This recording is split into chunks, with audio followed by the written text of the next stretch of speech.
So like I said, I have 3 particular extras. And when you have extras, they can be the difference between, like I said earlier, breaking even or getting that extra profit for the month.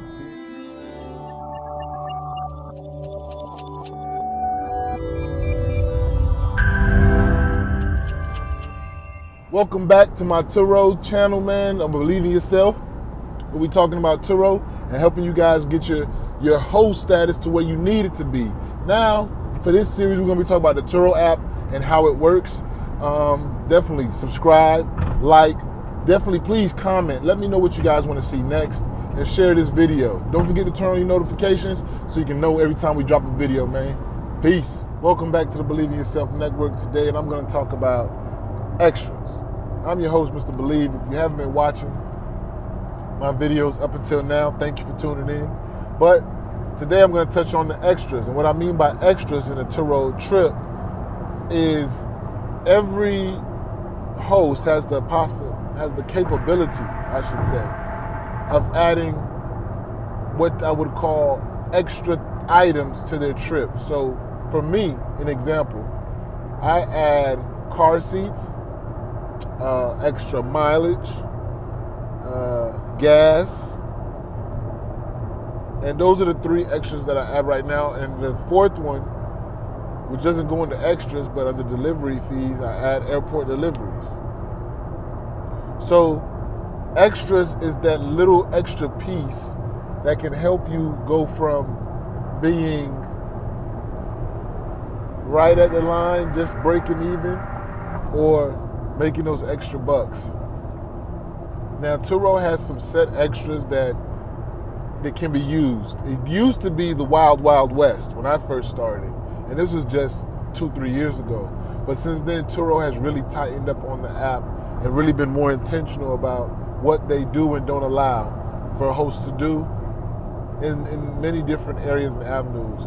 I know in extras specifically, they started to just allow a certain type of extras and specific ones. Now, in this video, I'm not going to go over the specific list. If you want me to break it down, what each extra they allow, leave a question in the comment section for me to make a video where I take a deeper dive into the extras. Because I don't want this video to be too long, because I spoke a little bit about extras before. So like I said, I have 3 particular extras. And when you have extras, they can be the difference between, like I said earlier, breaking even or getting that extra profit for the month, being in the black, which we all are in business to do, is to be in the black every single month. So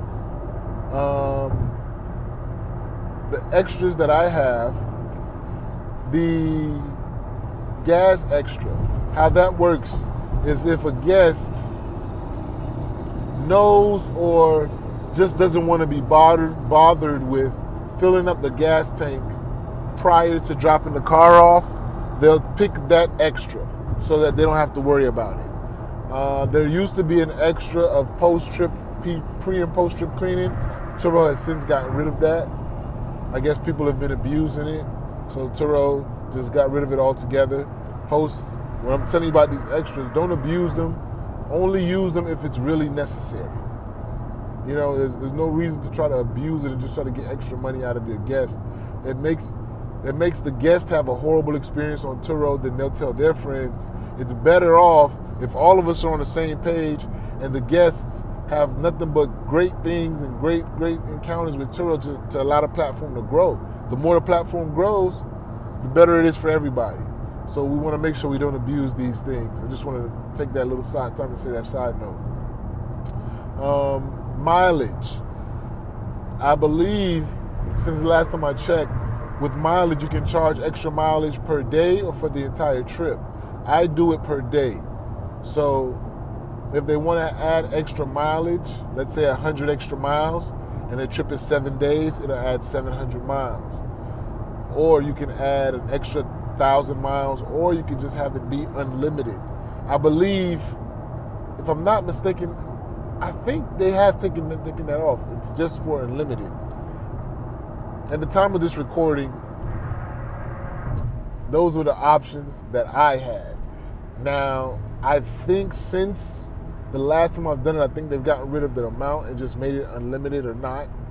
So the person can pay for unlimited mileage. In the case where I allow only 200 miles a day, but let's say there's somebody who's looking for a particular car or trying to take a particular trip, and they can't find a car that provides unlimited mileage. So they're stuck with cars that are only allowing mileage per day.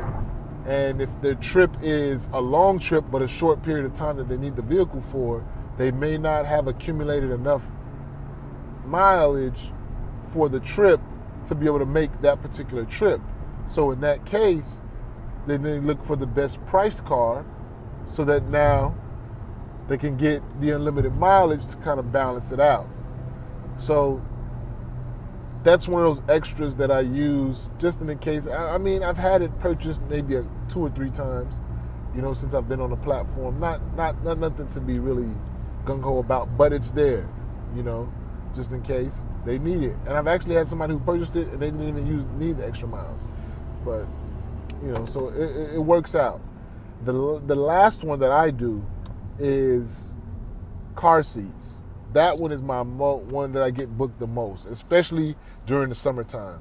During the summertime, man, car seats, because you have families traveling and with young kids and they need car seats. So I have 3 sizes. I have the booster seat. I have the forward-facing toddler seat. And then I have the convertible forward-facing, that in-between stage when they're not really ready for a booster seat, but they're ready to be forward facing, but it can convert into either one. It can be rear facing. I have one of those adjustable ones just in case, maybe somebody has 2 small children, they can use both of those chairs. And I've had a time where somebody has rented both car seats. And that's definitely a good extra to have, because then you'll get more families renting your car. And why I like families, because hey, if I got small kids in the back, I'm not going to be driving crazy in your car and speeding all over the place and doing donuts. You know what I'm saying? Even though the type of cars I have aren't for that, but like I said, you never know who's going to rent your car. So you just want to keep that in mind. So those are my 3 extras. Now, extras for you may be beach chairs.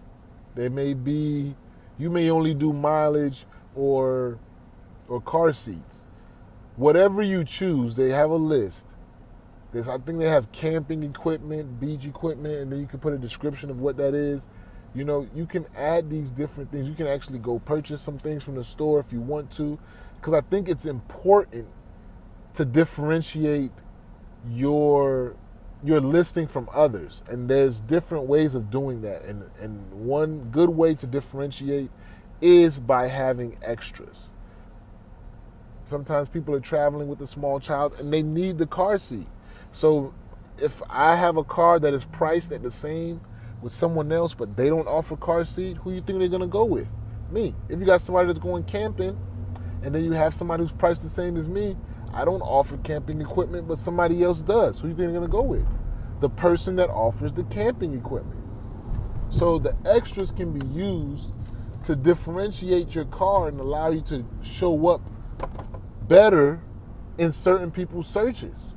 Especially when you're starting out, it's very, very good and key, because Turo's not going to be pushing your car per se, because you don't have any reviews. They don't know if you're a good host yet. So they're not going to really just be pushing you out there.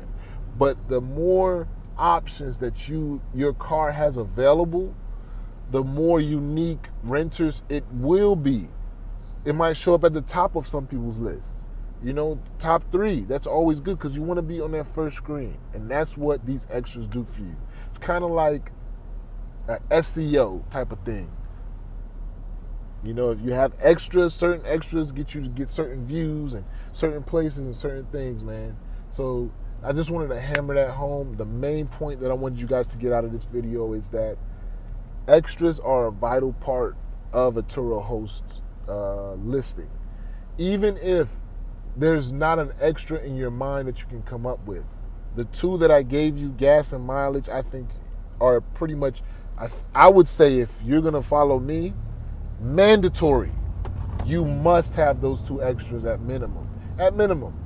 Just to allow you, it's just going to differentiate you and put you in more listings for other people who thinking like you may be thinking at this time. And I hope I changed your mind. Until next time, man, you guys have a great day and keep believing out there. Peace. As long as you believe you can't make it, you won't make it. If you believe that you can do it, you will do it.